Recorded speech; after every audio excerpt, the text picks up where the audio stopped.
J'en avais marre d'être un mou du genou. Fallait que je passe à la vitesse supérieure. Alors le mois dernier, j'ai acheté un écran 120 Hz. Sacrée coïncidence avec l'annonce d'une certaine console, mais même pas. J'ai reçu mon écran la veille du Nintendo Direct où on a appris que la Switch 2 serait compatible 120 images par seconde. Je vous avoue que j'étais refait d'avoir misé sur le bon cheval, mais encore une fois, c'était pas pour elle que je l'ai prise. C'était pour ma Series X. J'ai eu le temps de tester pas mal de jeux, de constater ce que pouvait apporter ce gain de fluidité, et vu que c'est devenu un buzzword de la prochaine console de Nintendo, je me suis dit que je pouvais vous faire un retour d'expérience sur si oui ou non ça vaut le coup d'upgrader son setup.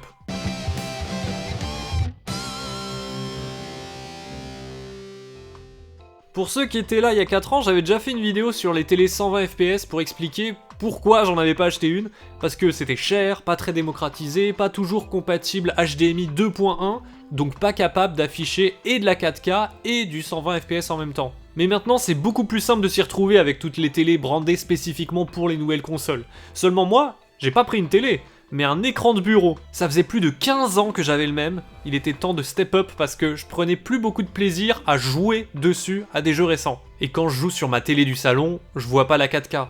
Vu que j'habite dans mon loft extrêmement spacieux sur les Champs-Élysées, les pixels sont trop loin de mon canapé, en cuir, massant.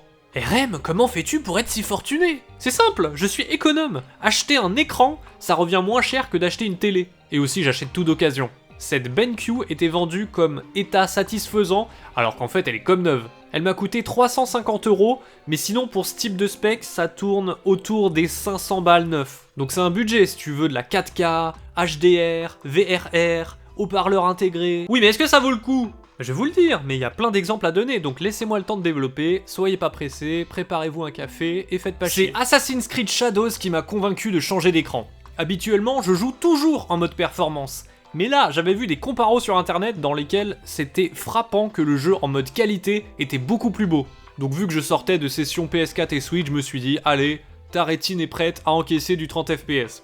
Bon par contre, elle était pas prête à encaisser le ray tracing de malade sur ce jeu. Honnêtement, je m'en cogne habituellement si c'est pour avoir des reflets dans les flaques d'eau, mais là les couleurs sont beaucoup moins fades, le nuancier est plus large, il y a des halos lumineux autour de la végétation en forêt, c'est somptueux. Et t'ajoutes à ça une meilleure distance d'affichage et les animations plus réalistes des mèches de cheveux de l'héroïne. Oui, j'ai conscience que je sonne très con en disant cette phrase, mais je vous assure, les voir bouger au vent indépendamment les uns des autres, j'ai trouvé ça très rigolo. Pour toutes ces raisons, c'est LE jeu, encore une fois, où j'ai fait le choix du 30 fps, tant l'aspect contemplatif est pour moi un des piliers de cet épisode. Quand tu passes en mode performance, le sol d'une rue a la même teinte partout, et la coupe de l'héroïne est remplacée par un casque de cheveux figés. Seulement, avec mon nouvel écran de Pro Gamer, je débloque un nouveau mode d'affichage, le mode équilibré qui permet de monter à 40 fps. Et c'est ça, le premier avantage pour moi d'une télé 120 Hz. Je vais rapidement répéter quelques banalités, mais c'est pour être sûr que tout le monde comprenne. Si aujourd'hui les jeux sont à 30 images secondes ou à 60, c'est parce que la majorité de nos écrans sont à 60 Hz. Or 30, c'est pile poil 60 divisé par 2. Donc il suffit d'afficher la même image 2 fois de suite pour que ça rentre proprement dans les 60 Hz. Mais si tu fais du 36 fps, du 48 ou même du 52, tu peux plus le faire rentrer dans du 60 Hz sans que chaque image ait un temps d'apparition différent à l'écran. Et c'est ce qui donne l'impression qu'une image saccade. Avec un écran 120 Hz, t'es plus limité à diviser par 2, tu peux diviser par 3. Ce qui nous fait donc 40 images par seconde stable, où chaque frame apparaîtra la même durée à l'écran. C'est ce que propose Assassin's Creed Shadows pour les télévisions compatibles, et le résultat m'a bluffé. On garde tous les avantages graphiques du mode qualité, sans concession, et on gagne 10 images par seconde. Ça peut sembler dérisoire comme ça, mais ça a été une révélation pour moi. Dites-vous que moins c'est fluide, plus quelques images de plus font la différence. Pour ceux qui ont en tête la 3D des années 90, il y avait une sacrée diff entre 20 fps et 30. Je vous invite à rejouer à Ocarina of Time sur 64. Mais plus on monte, moins l'écart est notable. Je trouve qu'on atteint même une sorte de plafond de verre autour d'une cinquantaine d'images par seconde. Ce qui fait que les 10 images qu'on gagne en passant de 30 à 40 sont pour moi nettement plus frappantes que les 60 images qu'on gagne en passant de 60 à 120. Et c'est maintenant que commence le chapitre sur les jeux que j'ai fait tourner au maximum de leur fluidité. L'occasion de préciser que sur YouTube, je suis pas capable de vous diffuser du 120 fps, ça monte qu'à 60 max, et j'ai même pas le matos pour capturer du 40 non plus, donc vous fiez pas au framerate que vous verrez dans cette vidéo. C'est pour illustrer les jeux, pas les perfs. J'ai fait ça crescendo. J'ai commencé mollo par lancer Ori and the Will of the Wisp, un des premiers jeux du lancement des Xbox Series qui se targuait de proposer dès 2020 un mode 120 images par seconde sur console. Je trouve ça inutile.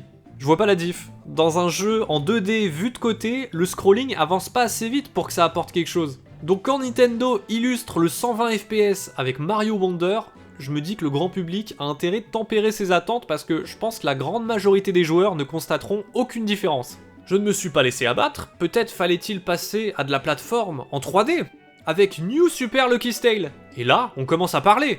Rien que dans les animations du menu, tu sens que quelque chose a changé.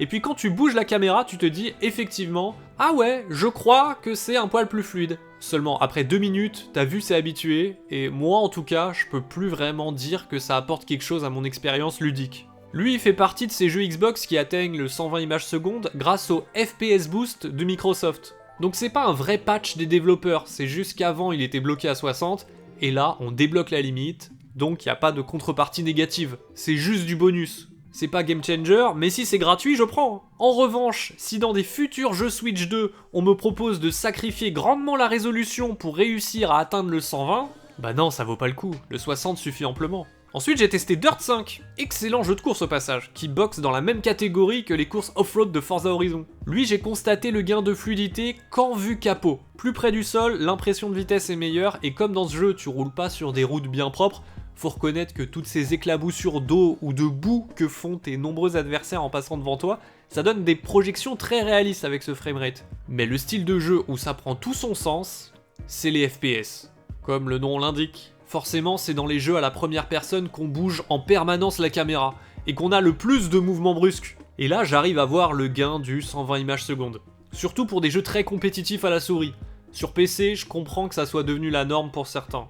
Sur console, bon, c'est confortable, je dis pas, mais dans le ressenti, quand on te dit qu'on va te doubler ton taux de rafraîchissement, tu te dis que tu vas avoir un résultat presque aussi choquant que de passer du 30 à 60. Mais pas du tout. Quelqu'un de pas très renseigné sur le fonctionnement des chiffres pourrait même plutôt avoir l'impression de passer à 70, 80, mais pas 120. Donc le 240, je comprends même pas que ça existe. Les Halo de la Master Chief Collection, à part le 2, sont de bons exemples de jeux qui arrivent à tourner en 120 FPS et en 4K. Malheureusement, c'est des jeux qui m'amusent pas, donc j'ai plutôt rejoué à Titanfall 2, et bon Dieu que c'est mieux rythmé. Dur de réaliser qu'il a bientôt 10 ans, tant je vois pas beaucoup de first-person shooters qui offrent de telles sensations de tir.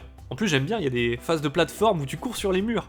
Mais quitte à faire mon Yamakasi, j'ai lancé Mirror's Edge Catalyst, qui profite également du FPS Boost. Lui c'est le 2, c'est pas le plus culte, mais je lui ai redonné une chance en 120 FPS, et enchaîner les missions avec un podcast dans les oreilles, c'était caviar. Ça fait un excellent support pour occuper ses yeux sans avoir à réfléchir, et où c'est juste du kiff manette en main avec cette dimension speedrun littéralement. J'ai pas vu le temps passer. Et après quelques heures, je me suis dit, tiens, si je repassais en 60 FPS pour comparer. Et là, effectivement, je me suis fait la remarque, ah ouais, c'est un peu moins fluide. T'as même un doute quelques secondes d'être vraiment en 60. Mais rien à voir avec la sensation de quand tu redescends à 30 après avoir passé des heures en mode performance. Où là tu te dis, mais non c'est une blague, le jeu bug, il saccade trop. Alors que c'est juste le pouvoir de l'œil qui s'habitue au luxe. Il y a plein d'autres jeux compatibles 120 FPS sur les consoles modernes, je vais bien sûr pas tous les citer, vous irez regarder des listes sur internet, et vous constaterez qu'il y en a pas non plus tant que ça.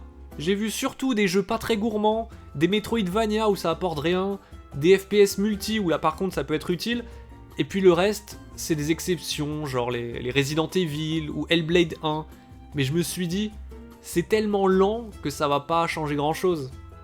Et ben je me suis trompé! Je les ai quand même lancés pour tester, et si bien sûr le 120 images secondes c'est quasiment pas perceptible dans les phases d'énigmes de Hellblade 1, dès qu'on passe en mode combat avec les chorégraphies hyper bien animées, franchement ça en jette. Et Resident Evil 2 par exemple, bah tu vises beaucoup avec tes armes mine de rien. Alors ce déplacement de curseur, il glissait comme dans du beurre. Ma comparaison c'était pas juste pour la rime, j'ai du mal à expliquer sans vous le montrer le bienfait du 120 FPS, qui est très minime je le redis, mais je pense que la métaphore est parlante. Dans Resident Evil 2, le mouvement du curseur était véritablement doux, fluide, sans aucune saccade, aucune résistance. Un mouvement continu qui glisse comme s'il avait été beurré avant. C'est bon, ça vous parle? J'espère que je vous ai pas donné trop faim. Mais en tout cas, si ça vous a donné envie d'acheter un nouvel écran pour jouer en mode salon à la Switch 2, je vous conseillerais de patienter et de constater par vous-même sur l'écran portable de la machine à quel point en vrai le 120 FPS sur console, c'est surcoté. Ce qui rend cette décision de Nintendo de l'inclure d'autant plus étonnante, là où habituellement ils courent pas après des technologies qui parlent côté cause et pas au grand public. Dans un monde où Nintendo veut rendre sa machine accessible, c'est incompréhensible pour moi qu'ils fassent le choix d'inclure un écran 120 Hz si ça augmente son coût de production. Alors même qu'ils ont écarté l'idée d'un écran OLED pour les mêmes raisons. Pourquoi vous croyez qu'ils ont fait ça?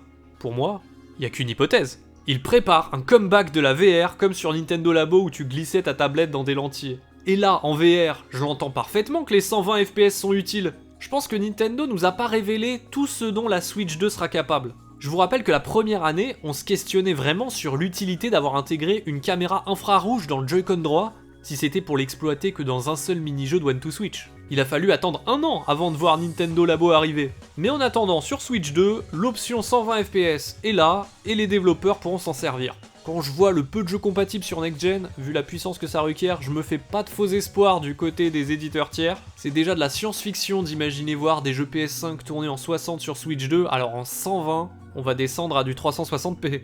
Mais le bon côté, c'est que vous aurez pas à vous embêter à chercher une télé compatible HDMI 2.1, vu que c'est nécessaire que pour le 120 FPS en 4K. Or, la Switch 2 n'en sera pas capable. Et tant mieux. Nintendo, je leur fais confiance pour bien optimiser leur jeu. Rien que Metroid Prime en 120, c'est pertinent à la souris. Mais mon message à tous les autres développeurs, ça serait: mettez de côté vos 60 images par seconde, concentrez-vous à proposer un mode 40 FPS sur tous vos jeux maintenant. Ça sera la plus belle découverte que j'ai faite grâce à mon nouvel écran. Les 40 images secondes, pour moi, ça devrait être la nouvelle norme. Quand tu repasses en 30 derrière, tu sens la perte. Pas autant qu'en chutant de 60 à 30, mais quand même plus qu'en passant de 60 à 40. Je pense que c'est le meilleur compromis entre puissance de calcul, beau graphisme, fluidité et réactivité des contrôles. Malheureusement, c'est pas demain que toutes les télés du marché seront compatibles. En revanche, sur Switch 2 en portable, la technologie elle est là. Alors j'espère que ça contribuera à la démocratiser. C'est quoi les jeux qui vous ont le plus marqué avec une fluidité boostée? Je vous ai donné mes préférés, mais je serais curieux d'avoir les vôtres. Ça me donnera des idées maintenant que j'ai un bête d'écran, autant profiter.